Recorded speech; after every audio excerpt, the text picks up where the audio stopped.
ডাকসু নির্বাচন নিয়ে চূড়ান্ত ফয়সালা হবে আপিল বিভাগে। সোমবার এই নির্বাচন স্থগিত করে দেয়া হাইকোর্টের আদেশ 1 ঘণ্টার ব্যবধানে স্থগিত করেন চেম্বার আদালত।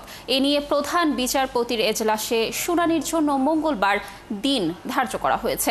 আইনজীবীর দাবি, তার আগ পর্যন্ত প্রচারণায় কোনো বাধা নেই। আরও জানাচ্ছেন সৈকত সাদিক।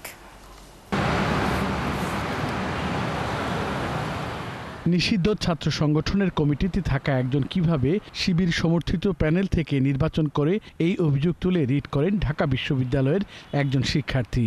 এতে ওই প্রার্থী এস.এম. ফরহাদের প্রার্থিতা বাতিল চাওয়া হয়। উচ্চ আদালত শুনানি শেষে ডাকসু নির্বাচন 30 অক্টোবর পর্যন্ত স্থগিত করে রুল জারি করেন। তবে ওই আদেশের পরপরই ঢাকা বিশ্ববিদ্যালয়ের আইনজীবী চেম্বার আদালতে ছুটে যান।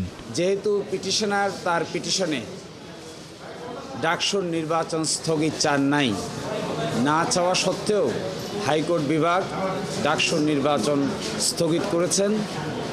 এটা অনেকটা নজিরবিহীন। পিটিশনারের আইনজীবীর কাছ থেকে আপনারা সেটা শুনবেন। They have obtained the order, we will challenge the order. এবং মূল অর্ডারটা হলো এখানে নির্বাচন স্থগিত হয়ে যাওয়া, ইলেকশন প্রসেস স্থগিত হয়ে যাওয়া 30 অক্টোবর পর্যন্ত।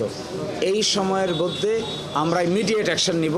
আশা করি আজকে অথবা আগামীকালকে আপনারা আইনি পদক্ষেপ দেখতে পাবেন। চেম্বার বিচারপতি তার আদেশে বলেছেন, মঙ্গলবার আপিল বিভাগ এই আবেদনের উপর চূড়ান্ত শুনানি করবেন। অফিস খুললে সিএমপি দায়ের করব। আশা করি আগামীকালকেই গুরুত্বের বিচারে বাকিটা আদালতে শুনানি হবে। কিন্তু in the meantime high court ডিভিশনের আদেশের কার্যকারিতা স্থগিত থাকবে। অর্থাৎ ডাকসু নির্বাচন আয়োজন, পরিচালনা, ক্যাম্পেইন, ছাত্রদের উৎসাহ, এই ব্যাপারে কোনো স্থগিতাদেশ থাকলো না। এই আদেশের পর কোনো প্রতিক্রিয়া দেননি রিটকারী আইনজীবী। আদালতে মামলার ফলে ডাকসু নির্বাচন স্থগিত হওয়ার নজির আগেও ছিল।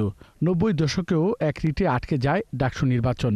28 বছর পর 2019 সালে সবশেষ ডাকসু নির্বাচন হয়। সৈকত সাদিক, 71, ঢাকা।